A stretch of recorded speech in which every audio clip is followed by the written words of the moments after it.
अस्सलाम वालेकुम dear students, उम्मीद है आप खैरियत से होंगे। और यहाँ अभी हम पहले आपको पता है जैसा कि हम 1 2 3 4 यूनिट्स सारे कर चुके हैं ना। आज एक्सरसाइज 5 के थोड़े से ये करते हैं, एमसीक्यूज़ वगैरह सारे सॉल्व करते हैं और 6 के भी करते हैं। तो 2 यूनिट्स के हिसाब से मैं करवा रही हूँ ताकि थोड़ा सा ये आपको समझने भी आसानी हो जाए और इसकी समझ भी आए। सिर्फ देखना नहीं होता है, थोड़ा सा इनको समझ के भी करना होता है। ठीक है। In circle the correct option in the following. Absolutely correct कह रहे हैं। ठीक है। फर्स्ट है which one is the standard form of linear equation. अब यहाँ देखें, फर्स्ट एक्स स्क्वायर की फॉर्म में है। ठीक है, ये प्योर तकरीबन क्वाड्रेटिक आ जाता है आपके पास। सेकंड देखें तो यहाँ पर भी है, सी भी है। 2 हमारे पास कॉन्स्टेंट्स आ रहे हैं। ठीक है, कांस्टेंट है हमारे पास सी। अगर ऑप्शन देखें तो वो ग्रेटर दैन की फॉर्म में आ जाता है, इक्वलिटी की फॉर्म में है ही नहीं है, तो इसमें एक डी ऑप्शन आ रहा है। तरतीब भी इसकी है, देखिए ए एक्स है, फिर कांस्टेंट है और फिर इक्वलिटी भी है, ज़ीरो दिया हुआ है, इसलिए D option is correct. Second है the exponent of the variable in the linear equation है। जी हमेशा आपके पास 1 होता है। लीनियर इक्वेशन वेरिएबल जो एक्सपोनेंट है उसका 1 होता है। ठीक है। थर्ड है which one is the linear equation in one variable. 1 variable के साथ ये v इक्वल टू एक्स जैसा कि लिखा गया, इसका मतलब है एक आपके पास वेरिएबल इस्तेमाल हो रहा है। बाकी में अगर देखें कोई एक्स कह रहा है, कोई एक्स वाई की फॉर्म में, एक्स वाई की फॉर्म में, इस तरह से दिया हुआ है ना, तो जो 1 वेरिएबल के साथ आपके पास लीनियर इक्वेशन आ रही है, क्योंकि लीनियर इक्वेशन 1 को ही है, तो फिर यहाँ एक्स की पावर 1 एड्स मीन v आपके पास मतलब आ जाएगा, यहाँ पर वेरिएबल 1 आ जाएगा, तो C option is correct. Next थोड़ा सा सॉल्व होने वाला था, एक्स वाली को एक साइड कर लिया, कांस्टेंट को एक साइड कर लिया कि 17 प्लस हो रहा था ना, दूसरी साइड आके माइनस हो जाएगा, 48 आ जाएगा। 12 और 12 जो है एक्स के साथ मल्टीप्लाई हो रहा है, दूसरी साइड आके ये डिवाइड हो जाएगा, तो 12 48 4 ज़ार आ जाएगा।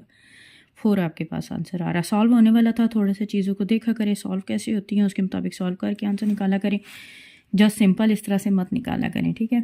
नेक्स्ट है 5 number, what number must be subtracted. कौन सा नंबर माइनस किया जाए। राइट साइड 7x है और इक्वल 30 है और 4 इसका सोल्यूशन सेट। आंसर भी दे दिया गया। ठीक है, रिजल्ट के तौर पे उन्होंने आंसर भी दे दिया, ये भी बताया है कि वो सोल्यूशन सेट है।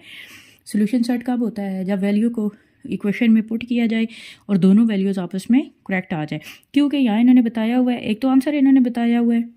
ठीक है, दूसरा ये भी कह रहे हैं कि राइट साइड पे कुछ माइनस भी हम करेंगे ताकि दोनों आंसर आपस में इक्वल आ जाएं। और 4 अगर जैसे हम पुट करते हैं एक्स की जगह 7 4 28 30 है ना दूसरी साइड, तो उसमें भी 2 माइनस करेंगे तो हमारे पास 2 और रिजल्ट हमारे पास है ना, ये वाला जो हमें चाहिए था कि क्या माइनस किया जाए कि दोनों आंसर्स आपस में इक्वल आ जाएँ, तो वो 2 है। ठीक है। Which property of equality will be applied to solve equation this. ठीक है, ये आपके पास तो ये डिवाइड वाली इक्वलिटी है, ये 2 है तो दूसरी साइड आके डिवाइड हो जाएगा, तो इस तरह से डिवीजन वाली इसका सी ऑप्शन करेक्ट है। Which one of the solution set 5x x modulus है इक्वल 25।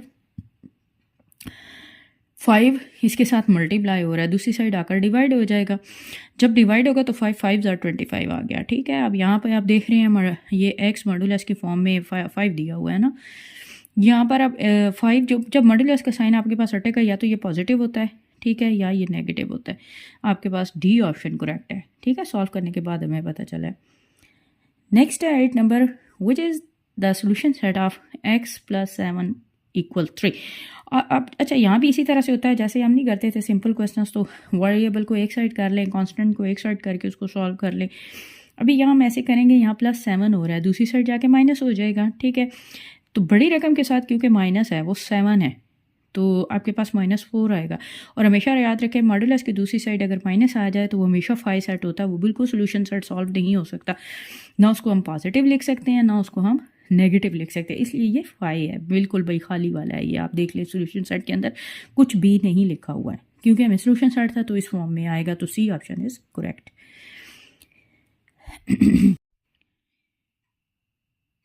हाँ जी, ये देखें, ये था ना ऊपर मॉडुलस की फॉर्म में सारा ना। 9 नंबर पार्ट में अगर देखें, यहाँ है तो ये माइनस में, ठीक है, वो तो मॉडुलस का था कि माइनस राइट साइड पर आपके पास आ जाए तो वो 0 हो जाता है ना। अब यहाँ उन्होंने बता दिया कि विच one is the solution set, ठीक है। अगर फॉर एग्जांपल हम यहाँ 1 पुट कर देते हैं तो दोनों साइड आपके पास इक्वल नहीं आ रही हैं। जब आपके पास, आपको पता है कि जब आप चेक करते हैं क्वेश्चन को, सोल्यूशन सेट की जब वैल्यूज़ आती हैं पुट करके लेफ़्ट राइट दोनों आंसर्स इक्वल आएँ तो हमारे पास ये बात होती है कि आपके पास वो सोल्यूशन सेट होता है। और अगर दोनों वैल्यूज़ आपस में इक्वल ना आए तो वो जो चीज़ होती है वो सोल्यूशन सेट नहीं होता है। तो यहाँ पर 5 लिखा गया। 5 का मतलब आपके पास एम्प्टी सेट आ गया, इसके पास कुछ भी नहीं है, इसमें खाली है, ठीक है। 0 भी क्योंकि लिखा जाए तो वो भी एक नंबर काउंट होता है, तो हम उसको भी शो नहीं करेंगे। 10 नंबर पार्ट में देखें यहाँ पर अगर हम इसका लेते हैं, इसको हल करते हैं, तो हल करने के बाद ये देखें ये सॉल्व कर रहे हैं दोनों साइड, ठीक है, या दोनों तरफ सॉल्व कर रहे हैं। एक्स का बाकायदा हमारे पास आंसर 8 आ रहा है। अब इसको भी इसी तरह से हम चेक कर सकते हैं, ठीक है। वहाँ तो मैंने ऊपर उसको सॉल्व नहीं किया, लेकिन डायरेक्ट चेक करके ही उसका निकाल के हमने कर लिया ना। लेकिन यहाँ पर देखें, यहाँ पे बाकायदा इसका सोल्यूशन आया हुआ है। अब इसको एक्स की जगह 8 रख कर और करें तो देखें, जैसे 8 रखते हैं, 8 3 ज़ा 24 और 1 25 आ जाएगा। 25 का स्क्वायर रूट लिया जाए तो 5, तो 5 इक्वल टू 5 आ रहा है। इसका मतलब है यहाँ सोल्यूशन सेट बी है। वहाँ हम अगर सोल्यूशन सेट निकाल बी लेते, ठीक है, दोनों तरफ स्क्वायर लेके उसको 5x और 10 को सॉल्व भी कर लेते, जब सॉल्व करते जो आंसर आता उसको अगर पुट करते तो वो लेफ्ट राइट इक्वल नहीं आना था, ठीक है। तो इसलिए मैंने ऐसे डायरेक्ट करके और उसको डायरेक्ट थोड़ा सा सॉल्व कर दिया। अब उसको डिटेल से करना चाहें तो कर लें। 5 हमेशा तभी आती है चीज़ का आंसर जब आपके पास वो क्वेश्चन सोल्यूशन सेट नहीं होता। यहाँ पर ये सोल्यूशन सेट था, थोड़ा सा मैंने पुट करने का मेथड भी आपको बता दिया है, तो इस हिसाब से ये आंसर 8 आ रहा है। नेक्स्ट पेज पे चलते हैं। यहाँ देखें विच one is the solution set. अब यहाँ देखें x कॉमन ले लेते हैं, 4 - 2, ठीक है, तो इक्वल 5 है, तो 5 को x के साथ लिखते हैं तो आंसर आ जाएगा 2/5 और b पार्ट है, ठीक है, ये b पार्ट आंसर है इसका। विच one is a strict inequality, ठीक है, स्ट्रिक्ट इनइक्वालिटी की फॉर्म को जो है वो चीज़ आपके पास शो कर रही है। इनइक्वालिटी में 2 ही चीज़ें आ रही है। यहाँ देखें 12x ग्रेटर देन 5, दूसरा दिया है थोड़ा सा सॉल्व होने वाला है, डी भी है। इसी तरह से ग्रेटर इक्वल का साइन है, लेस इक्वल का साइन है, नॉट इक्वल का साइन है। तो जो सिंपल और जो चीज़ दी हुई है इनइक्वालिटी की फॉर्म 12x ग्रेटर देन 5, यानी इसमें वो ग्रेटर लेस निकालना नहीं पड़ेगा, सीधा सीधा आंसर आ जाएगा। नेक्स्ट है आपके पास पार्ट 13 में देखें। अब यहाँ पर एक बात समझनी हुई है कि आपको जो के की वैल्यू है वो मालूम करनी है, ठीक है। के मालूम करना क्या होना चाहिए, लेस देन है, ग्रेटर देन है, क्या चीज़ है। यहाँ नीचे ऑप्शंस भी इसी तरह से दिए गए हैं। एक बात ये है कि यहाँ पर देखें x लेस देन y दिया हुआ है, लेकिन जब साथ के लिख रहे हैं वो अपना साइन चेंज हो रहा है, ठीक है।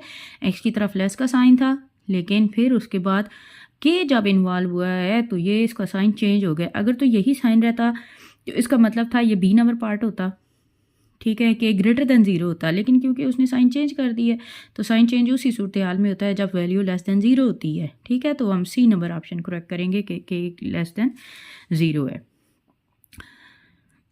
14 विच one is the compound relation.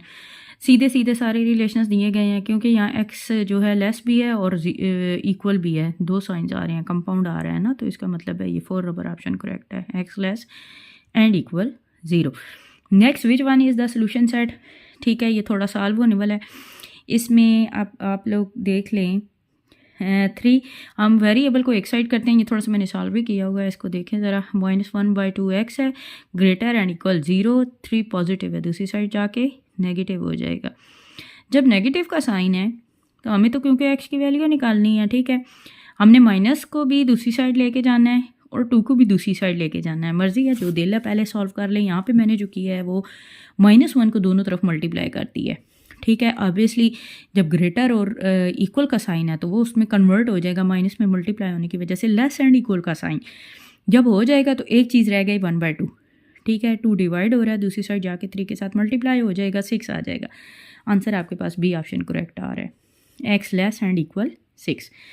16 number part है जी, same as it is solve किया गया। 2 को x और 6 से मल्टीप्लाई कर दिया, 3 को x और 4 से मल्टीप्लाई कर दिया, x वालों को एक साइड किया है, वेरिएबल को एक साइड किया, तो इसका आंसर आपके पास आ रहा है x less and equal 0 -x के साथ। तो माइनस अब यहाँ से ख़त्म करना है, जब माइनस को दूसरी साइड लेके जाएंगे अगेन यही रूल है कि लेस का साइन ग्रेटर में कन्वर्ट हो जाता है, तो नीचे जो आंसर मैंने निकाला है ग्रेटर एंड इक्वल 0। ठीक है, एक तो ये हो गया यूनिट जी। ठीक है, ये सारा आपके ऑब्जेक्टिव्स कंप्लीट हो गए हैं।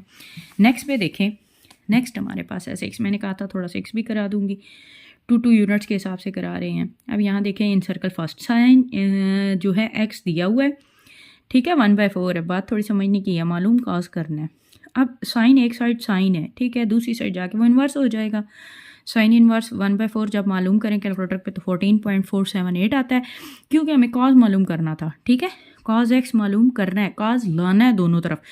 तो दोनों अब देखें 14.478 को कॉज जब उसका निकाला गया तो 0.968 आता है। और यहाँ मैंने ए नंबर ऑप्शन क्योंकि करेक्ट है, और जब इनकी वैल्यू भी पॉइंट में निकाली जाए तो फर्स्ट जो ऑप्शन है वो करेक्ट आ रहा है, square root 15/4। Second one is cos 2π divided by 3। Pi की जगह 180 पुट करें, ठीक है, 2 के साथ मल्टीप्लाई करके 3 पे डिवाइड करें तो आपके पास आंसर, अब आपके पास मेरे ख्याल से 120 आएगा। ठीक है, cos 120 मालूम करें तो -1/2 आता है। 3 6 और 6 2 120, या 120 आता है। ठीक है, ये है सारा, -1/2 कैलकुलेटर पे मालूम कर सकते हैं। पाई की जगह 180 लगाना है आपने। सेकंड तो हो गया। थर्ड पे देखें आप, 1 minus sine theta 1 plus cos theta. ठीक है, पूरा एलसीएम ले लिया गया है। 1 माइनस पहले में 1 minus sine theta, 1 minus sine theta से क्रॉस हो जाएगा, ऊपर आ जाएगा 1 प्लस साइन थीटा, दरमियान में प्लस का साइन, फिर 1 प्लस प्लस से कैंसिल हो जाएगा तो 1 माइनस साइन थीटा आ जाएगा। अब positive negative cross 1 + 1 2 divided by 1 minus sine square theta. और आपने वो थोड़ा फार्मूले वगैरह तो पढ़े होंगे, sine square theta plus cos square equal 1 होता है। जब कॉस स्क्वायर की वैल्यू निकालिए तो 1 माइनस साइन स्क्वायर होता है। तो इसको जब कॉस स्क्वायर लिखेंगे तो कॉस स्क्वायर जब ऊपर जाएगा तो 2 सीकेंड स्क्वायर होगा, क्योंकि 1/cos square equal secant square के बराबर होता है। नेक्स्ट पे देखें, वहाँ ऑप्शन करेक्ट आपके पास डी हो गया। ठीक है, नेक्स्ट पे देखें 4 नंबर पार्ट है, -3 कॉमन ले लेंगे, 1 + tan स्क्वायर, और वो आपको पता है वो सीकेंड स्क्वायर के बराबर होता है। सीधा सीधा क्वेश्चन था सारा, तो C number option is correct. The next one is, ऐसी कौन सी वैल्यू है, आप देखें आप कैलकुलेटर पे बड़ी आसानी से जी कास भी 30 मालूम करें, साइन 30 मालूम करें, आंसर्स इक्वल नहीं आएंगे। हमने ऐसी वैल्यू पुट करनी है जिसमें आंसर इक्वल आ जाए। 60 करेंगे तब भी नहीं आएंगे, 90 करेंगे, क्यों, यहाँ ऑप्शन ही यही दिए गए, पीछे रह गया 45। जब 45 पुट करते हैं कॉस के साथ साइन के साथ, कैलकुलेटर पे मालूम करें, दोनों के आंसर सेम आते हैं, तो इट्स मीन 45 है। नेक्स्ट है कॉस स्क्वायर। अब यहाँ पे दोनों में 4 कॉमन ले लें। ठीक है, cos square cosecant square theta minus cost square theta. ठीक है, ये इक्वल 1 होता है। ये फार्मूला नंबर 2 भी आपके पास वो इक्वल 1 है। ठीक है, इसकी जगह 1 आ गया। और कॉस आप डिग्री में 0 जब मालूम करेंगे, ठीक है, ये मैंने गलती से थोड़ा थीटा लिख दिया, यहाँ 0 आता है, 0 दिया हुआ था। ठीक है, कॉस 0 डिग्री यहाँ लिखा भी हुआ है साइड पे, तो वो 1 की इक्वल होता है। तो 4 +4 -4 क्रॉस होगा तो इक्वल 0 आंसर आ जाएगा। ठीक हो गया। अच्छा जी, नेक्स्ट पार्ट की तरफ आए तो देखें, ये थोड़ा सा सॉल्व किया है हमने। 10x दिया हुआ है a डिवाइडेड बाई b। नीचे जितनी भी वैल्यूज़ आए वो आपको नज़र आ रही होंगी, कोई स्क्वायर रूट की फॉर्म में या डिनोमिनेटर में, ऊपर a b और इस तरह से चीज़ें लिखी हैं ना। थोड़ा सा समझने की ज़रूरत है कि 10x आप साइड पे जो मैंने सॉल्व किया थोड़ा सा उसको समझे। 10x इक्वल होता है a डिवाइडेड बाई b। 10 किस चीज़ की इक्वल होता है, वो जब हम पढ़ते थे और एक ट्रायंगल के हिसाब से, तो ये इसमें आल्टीट्यूड डिवाइडेड बाय बेस होता है। ठीक है, अब यहाँ पर ये बात है, यानी आल्टीट्यूड हमारे पास a है, बेस हमारे पास b है। पाइथागोरस थ्योरम लगाते हैं। ठीक है, ये पाइथागोरस में देखें हमने लगाया है hypotenuse square equal altitude square plus base square. तो हाइपोटेन्यूज को हमने h सपोज कर लिया है, h स्क्वायर है a square plus b square. Square root हम दोनों तरफ ले लेंगे क्योंकि हमें सिर्फ सिंपल मालूम करना है। ठीक है, तो h equal a square plus b square in the square root आ जाएगा। मालूम उन्होंने हमें क्या करने को कहा है, साइन x का है। तो साइन x किसके बराबर होता है, altitude divided by hypotenuse. Altitude ऊपर ही अभी हमने लिखा था वो a के बराबर है, हाइपोटेन्यूज अभी हमने निकाला है a square plus b square within square root, तो वो आपके पास सी नंबर ऑप्शन करेक्ट आ जाएगा। ठीक है, ये इस तरह से था। थोड़ा सा इस तरह से रेलिवेंट क्वेश्चंस आए, थोड़ा सा सोच समझ के कीजिएगा। इस तरह से अगर वो लोग पूछे ना तो आपने ना इसी मेथड से सॉल्व करने हैं। अंडरस्टैंड। नेक्स्ट है आपको 50 डिग्री दिया हुआ है, 30 मिनट दिया है। मिनट को डिग्री में चेंज करेंगे, डिवाइडेड 60 करेंगे तो वो डी नंबर ऑप्शन करेक्ट आ रहा है। ठीक है, 1 माइनस कॉस स्क्वायर हमेशा साइन स्क्वायर के बराबर होता है, क्योंकि sine square plus cos square equal 1 होता है। 9 नंबर पार्ट की बात कर रही हूँ। तो 1 minus cos square sine square आ जाएगा। आगे सीकेंड स्क्वायर दिया हुआ है, सीकेंड स्क्वायर बराबर होता है 1 बाय कॉस स्क्वायर, तो sine square divided by cos square 10 आ जाएगा, तो डी नंबर ऑप्शन करेक्ट आ जाएगा। ठीक है। In which quadrant do the angles between 90 degree and 180 degree. ठीक है, पहला क्वाड्रेंट होता है 90 से लेकर सेकंड होता है, सॉरी 0 से 90 तक फर्स्ट होता है, और 90 से 180 तक सेकंड होता है, सेकंड क्वाड्रेंट होता है। जब वो नहीं है पूरा सर्कल होता है उस हिसाब से देखते हैं, तो ये वो चीज़ है। The system in which the angle measure radian, radian के हिसाब से होता है, वो सर्कुलर होता है। ठीक है, इसमें इसका कर दिया गया C number option correct. 270 degree, यानी इसमें किस चीज़ को सॉल्व करें तो 270 के इक्वल आएगा। हर जगह पाई को लगा के वो वैल्यू 180 देख लें, तो इसमें फर्स्ट पार्ट ही था, तो 180 की जगह वो पाई की जगह 180 डिग्री पुट किया गया। जब कटिंग वगैरह की है तो 270 डिग्री फर्स्ट ऑप्शन करेक्ट आ रहा है। ठीक है, नेक्स्ट है, यहाँ देखें, what is bearing south west आपके पास डायरेक्शन आ रही है, थर्ड क्वाड्रेंट में आती है। ठीक है, हाफ सर्कल आपके पास जो होता है सेकंड क्वाड्रेंट तक 180 आ गया, और उसके ऊपर करेंगे जब हम 45 साउथ वेस्ट डायरेक्शन के हिसाब से, तो 45 करेंगे तो आपके पास ये 225 आ जाएगा। Automobile travels at the bearing 070 degree है, सिटी फ्राम ए से बी है। What is the bearing city from B से ए तक 070 डिग्री, और इसमें वही बात 180 डिग्री वो जो ऊपर अभी हमने बताया है 180 डिग्री के हिसाब से वो प्लस करेंगे, तो आपके पास सिटी है इस बी से ए की तरफ आ जाएगा। ठीक है, ये आपके पास 250 डिग्री बन जाएगा। थोड़ा सा आप इसको ड्रा भी करके देख सकते हैं। ठीक है, अभी ये लास्ट एक्सरसाइज थी, उससे रेलिवेंट क्वेश्चन है। बोट सेल 4 किलोमीटर नॉर्थ है फ्रॉम एल टू एम की तरफ, सेल्स 3 किलोमीटर है। ठीक है, वेस्ट एम से पी की तरफ हमने पी से एल मालूम करना है। नियरेस्ट डिग्री टेन थीटा ले लेते हैं जी, टेन थीटा इक्वल है 3 डिवाइडेड बाई 4, टेन इनवर्स मालूम करेंगे 36.87 आ जाएगा। पी से एल की तरफ जब हम डिस्टेंस मालूम करेंगे तो पूरे सर्कल में से 36.87 माइनस करेंगे तो अप्रॉक्सीमेट आंसर हमारे पास 323 डिग्री आ जाएगा। ठीक है, ये सारे आपके दोनों जो थे यूनिट्स के ऑब्जेक्टिव थे। इसको अच्छे तरीके से समझे भी, तैयार भी करें, और इनको अच्छे तरीके से ठीक है देखें भी और याद भी करें। ठीक है, ओके। चैनल है हमारा सुपीरियर मैथ एकेडमी, थोड़ा सा इसको लाइक करें, ठीक है, शेयर भी करें और हमें सपोर्ट भी करें। ओके, थैंक यू, अल्लाह हाफिज़।